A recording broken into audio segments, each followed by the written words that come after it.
and compassion. Drew's very inclusive. One of the things that he stands for in the office is that everybody's created equal and that he's interested in everybody's rights and what they are concerned about individually. I think that if you look at many of the things that Drew has done to complement the traditional role of Attorney General, you'll find a common denominator, and that is that he's always taken up for the underdog.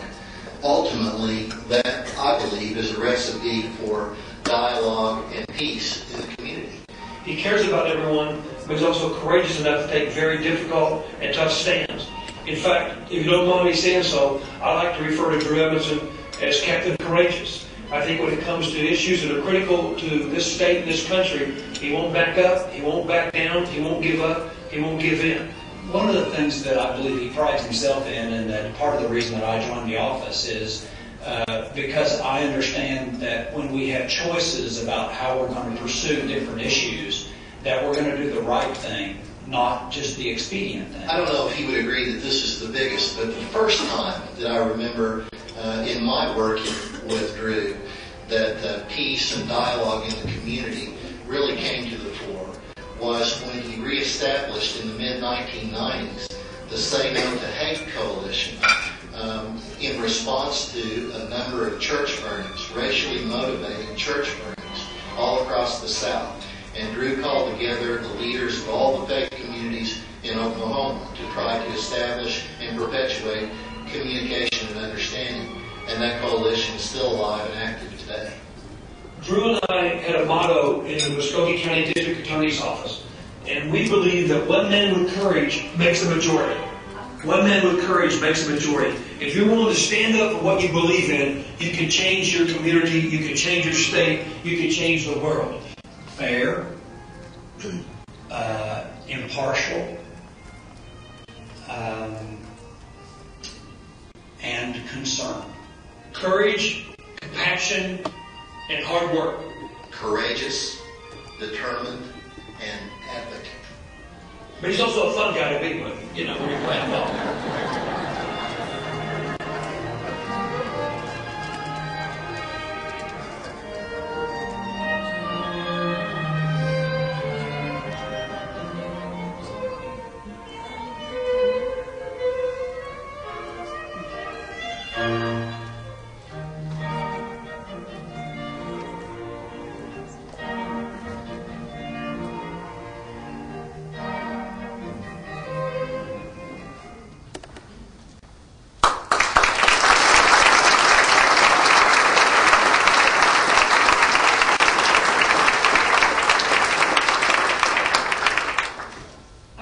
Attorney General's son, Robert Edmondson, to please come forward.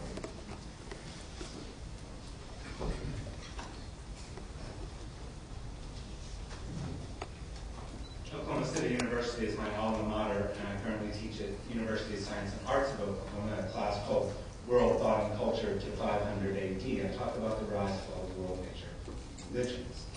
I'm on the forefront of pushing for understanding among people of our youth, the people of the future, who are going to be faced with these kinds of decisions.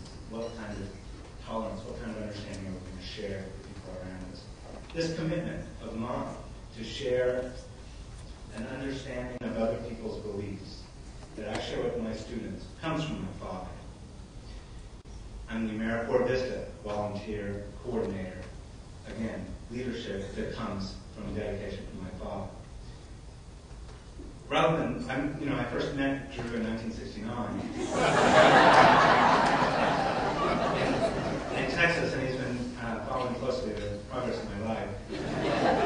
As a district attorney, when I was in high school, I can attest to what Gerald Adams said, which was fair impartiality. There was no leeway. So, rather than talk about Drew, let me talk about my wife for a moment, because she's not here. When I was starting to bring her down here to Oklahoma, she was asking me about Drew and what kind of candidate he was. And I said, well, he's been an attorney general, this is his term, in the last 2 terms, he's won over 60% of the vote. And she said, well, a lot of candidates have won over 60% of the vote. It doesn't necessarily say much. And I went through a litany of the awards that he's recently achieved, or that he's achieved over the years. 2005, the Kelly Meyerson Attorney General Most Outstanding in the Nation Award, and on and on. And she said, well, okay, those are awards. What has he done? What has he done to earn those awards? And I started talking about the settlement among the tobacco companies, the money that had returned to Oklahoma because of the utilities rates, the current, and this is most important to me, the current litigation against over 12 poultry companies in eastern Oklahoma whose waste management has poisoned the Illinois River watershed. And I said, Andrea, do you remember when we were in the Illinois River and it was green? It didn't used to be that way. When Drew was in northeastern, at Tahlequah, he said he majored in river. Recently, though, he was honored by the school as one of the 100 most outstanding alumni for the last 100 years. And she was impressed. And finally I said, as an attorney general, I'm feeling, I'm reaching as a district attorney who went after deadbeat dads. And now I'm starting to get somewhere. I said, when he was attorney general, he added a unit for victim services. And the attorney general's office now oversees the state money and licensing for victim services. My wife works for the Coalition Coalition for the Prevention of Domestic Violence and Sexual Assault. And now we've hit a real chord. So she worked for his campaign and helped get him elected. Bless her heart. So I would second what Gerald Adams said in the video, which is that the common denominator among all of these things would be his unending commitment to the underdog, to helping the people who are underserved populations. And that is the lesson that I take away from my father, Drew. And I hope that that's the kind of thing that the second generation, the third generation of people who Drew has come to my school and spoken with can pick up from such a character and leadership. Now, I would like to have General Drew Edmondson come up, and the president of the Institute for Interfaith Alliance.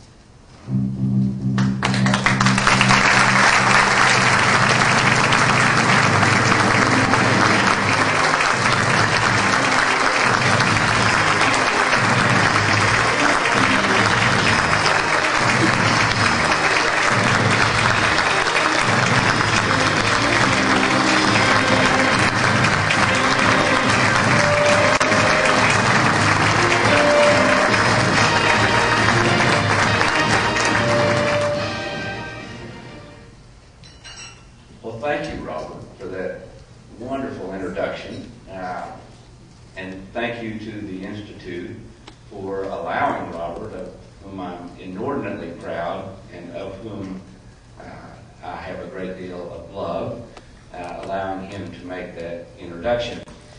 And I want to also thank the Institute for allowing Linda and me to journey to Turkey last year. A wonderful trip, a marvelous trip to cities and sites and families, most importantly, that we might never have met otherwise. I am honored to be in the company of Blaze and Lou and Susan and Kim, and the award is much more meaningful to me because of those who you honor alongside me tonight. And I thank you very much for that. And a special word to Linda, who's been my inspiration in nearly 42 years of marriage now, and is responsible for most of the accolades that I've received over the years. Thank you, Linda, very much. You know, the legislature right now is wrestling with the Ten Commandments issue, which is not surprising since they've solved all of the other problems of state government and are looking for something to occupy their time. But when I was going to Sunday school back in Muskogee, Oklahoma, I was taught that there was one great commandment,